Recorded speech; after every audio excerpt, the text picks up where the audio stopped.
Very good morning, class 9th. Let us start with 2.2. Open your pages. Nazism chapter 2.2 Reconstruction.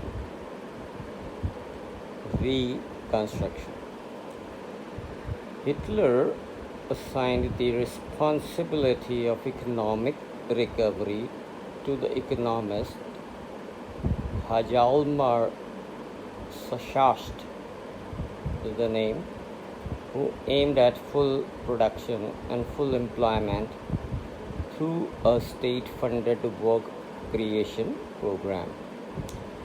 Hitler ने एक responsibility अब दे दी। Adolf Hitler ने एक उत्तरदायित्व दिया कि अब आर्थिक स्थिति बहुत ख़राब हो रखी है।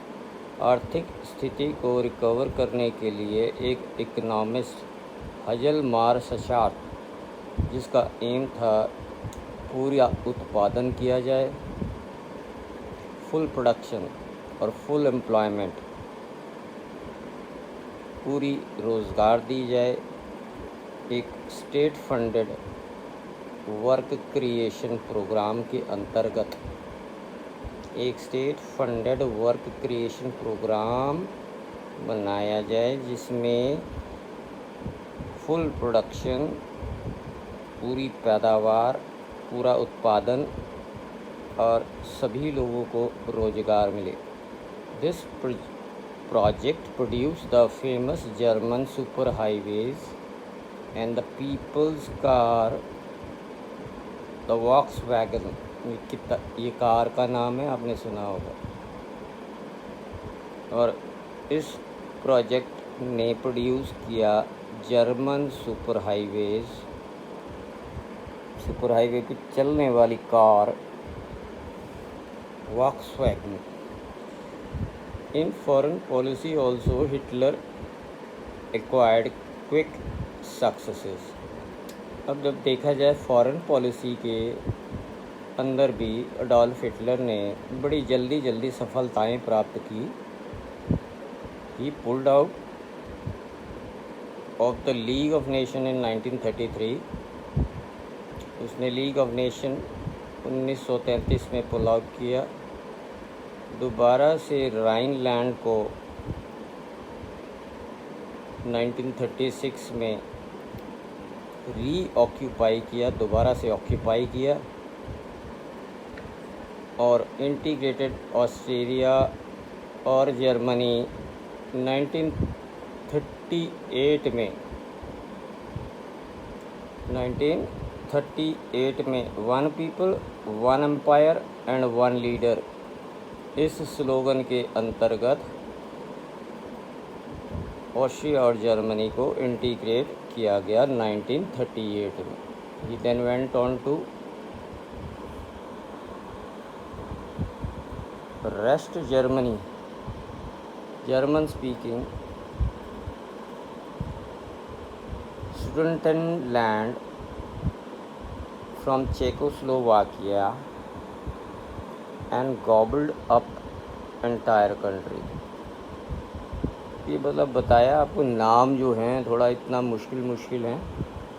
उसके बाद उसने वेस्ट जर्मन बोलने वाले जो सुडेटनलैंड के लोग थे, चेकोस्लोवाकिया के, उन सब को, उनके कंट्री को भी गॉबल कर गया।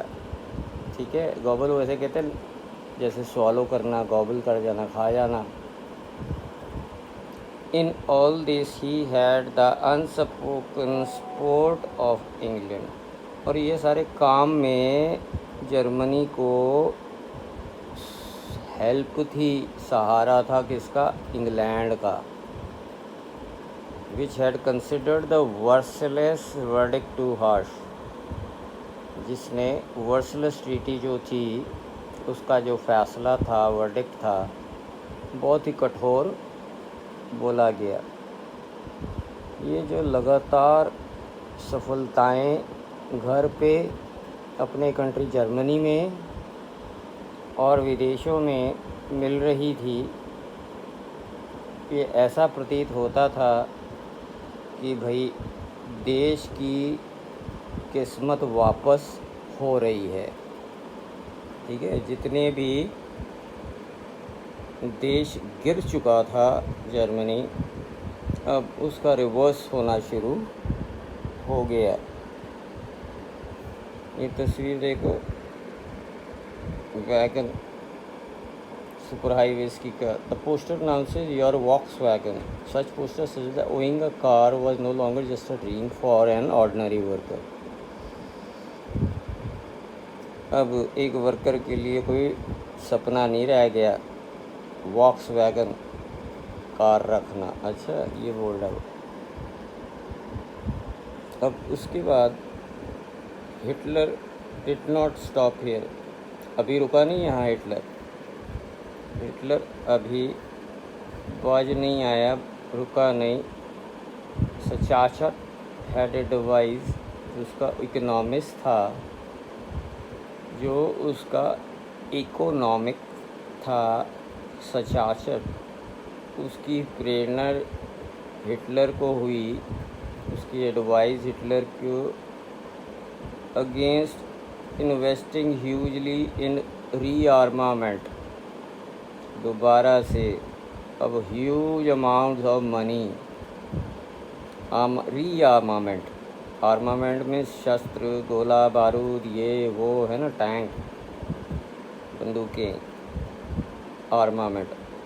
रीआर्मामेंट दोबारा से, जैसे रीऑक्यूपाइड, दोबारा से ऑक्यूपाई करना। तो जो इकोनॉमिस्ट था सचाचर, उसने उसको प्रेरणा दी कि अभी भी फाइनेंसिंग बहुत कम है और हमें ह्यूज अमाउंट रीआर्मामेंट में लगाना चाहिए। दोबारा से आर्मीज़ का सामान, गोला, सिक्का, बारूद, सब दोबारा से करना चाहिए। Cautious people however had no place in Nazi Germany. जो सावधान लोग थे, सावधानी से चल रहे थे, होते हैं, बहुत होते हैं। अब उन लोगों की नाजी जर्मनी में कोई जगह नहीं रह गई थी। सचाचर हैड टू लीव। इस इकोनॉमिस्ट को भी जाना पड़ा। Hitler chose war as the way of the approaching economic crisis. अब हिटलर ने ये सोचा, अगर वार होगा, आर्थिक स्थिति क्राइसिस में फिर जाएगी। रिसोर्सेज को फिर इकट्ठा करना था, टेरिटरी को एक्सपेंड करना था। तो 1939 सितंबर में जर्मनी ने पोलैंड पे धावा बोल दिया। पोलैंड पे जब जर्मनी ने धावा बोला, इससे फ्रांस और इंग्लैंड में भी वॉर शुरू हो गया। 1940 में एक ट्राइपार्टाइट, 3 पार्टियों वाला ट्राइपार्टाइट पैक्ट जो was signed between Germany, Italy and Japan। देखो 3 पार्टियां हो गई। 1940 में सितंबर में ट्राइपार्टाइट एक्ट साइन हुआ जर्मनी, इटली और जापान के बीच। इसमें मजबूत करना था हिटलर के क्लेम को टू इंटरनेशनल पावर, जिससे कि हिटलर की शक्ति अंतर्राष्ट्रीय हो जाए। पॉपेट रिजाइम्स, कठपुतली regimes, supportive of Nazi Germany, जो जर्मनी के नाजियों को सपोर्ट कर रहे, वो जगह जगह यूरोप के बहुत सारे हिस्सों में इंस्टॉल किए गए। पपेट रजाइन, पपेट होता ना, कठपुतलियाँ दिखाने के लिए, उनको भी इंस्टॉल किया गया बहुत सारे हिस्सों में यूरोप के। और 1940 के अंत तक हिटलर अपना एक्सट्रीम पावर में आ गया। Hitler was at the Pinnacle of his power. Pinnacle means पूरी ऊंचाई पर, पूरे ज़ोरों शोर से अपनी पावर पर आ गया। Hitler now moved to achieve his long term aim of conquering eastern Europe. Hitler ने सोचा अब उसके अंदेशे पूरे हो रहे थे। वो एक लॉन्ग टर्म एम बनाया उसने, टाइम काफ़ी लगेगा, लेकिन मार्च कर बैठा ईस्टर्न यूरोप को कॉन्कर करने के लिए। यूरोप बहुत बड़ा है, यूरोप का ईस्टर्न पार्ट कॉन्कर करने के लिए अब उसने मूव किया। ये भी इंश्योर करना चाहता था, पक्का करना चाहता कि फूड सप्लाईज और लिविंग स्पेस रहन सहन जर्मन्स का हो सके, ये भी चाहता था। उसने 1941 में हिटलर ने सोवियत यूनियन, जून का महीना था, अटैक कर दिया, हमला कर दिया। ये एक बहुत बड़ी ऐतिहासिक गलती थी। हिटलर ने जर्मन्स को एक्सपोज कर दिया western front. British aerial bombing, British हवाई जहाज़ों से जो बम गिराए जा रहे थे, एंड ईस्टर्न फ्रंट, और जो ईस्ट साइड का जो फ्रंट था वो सोवियत आर्मीज़ पावरफुल थी बहुत, उनके अंतर्गत था। सोवियत रेड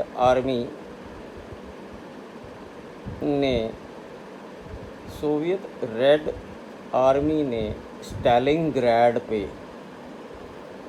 एक दिल दहलाने वाली बहुत ख़तरनाक हार डाल दी जर्मनी पर। कहने का मतलब जर्मनी स्टालिनग्राड में सोवियत रेड आर्मी के साथ लड़ा और हार गया। इसके बाद सोवियत रेड आर्मी ने भागते हुए जर्मन सोल्जर्स को फिर हाउंड किया,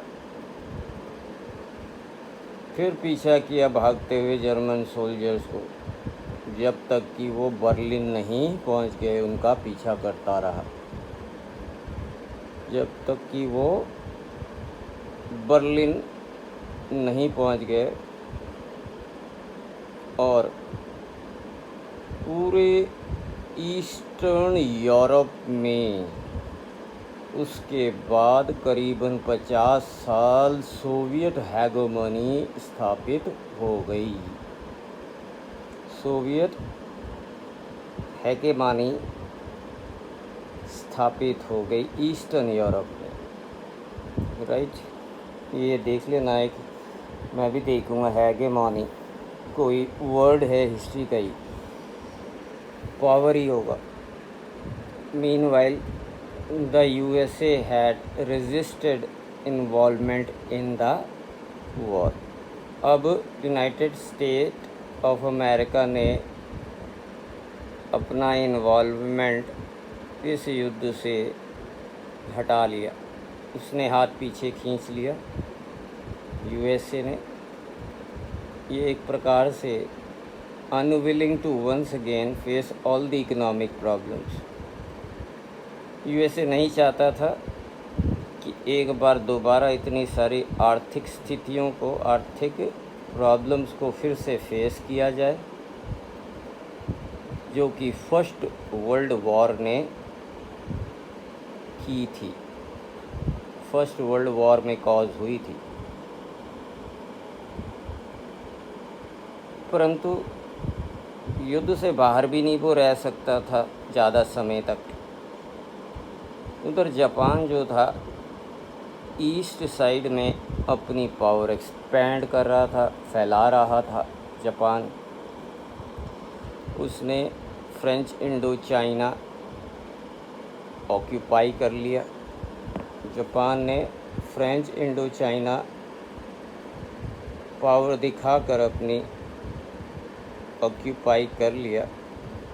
और अब अमेरिका के जो नेवल बेसेस हैं, नेवी बेस हैं, उन पर पैसिफिक ओशन में जो नेवल बेसेस हैं अमेरिका, उन पर योजना बना रहा था अटैक करने की, हमला करने की।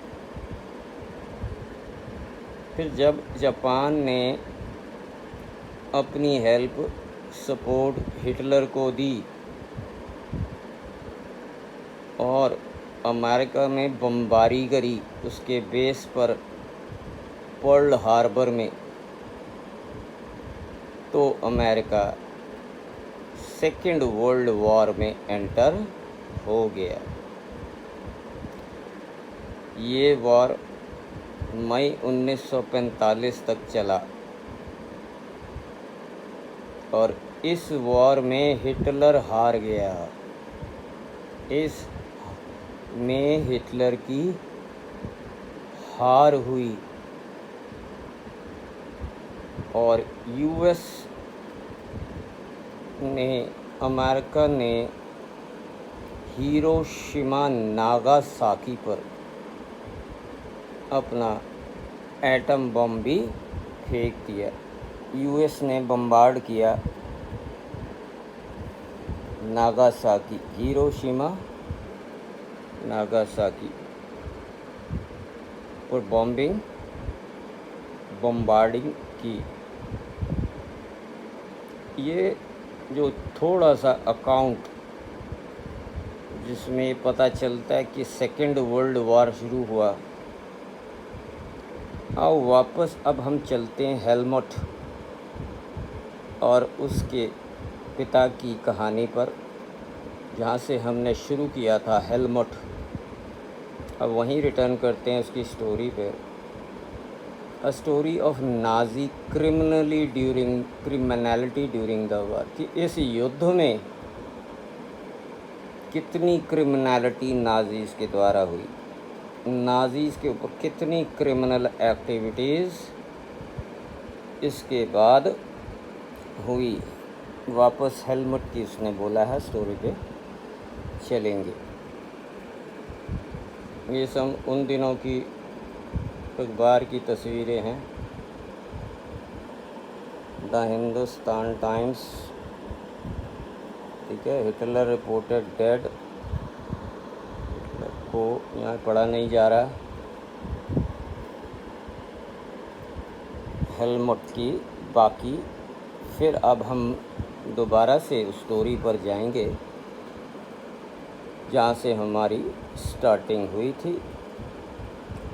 अब जर्मनी ने जो जो डेवलपमेंट्स किए, भारत के अखबारों में भी वो स्टोरीज़ आई।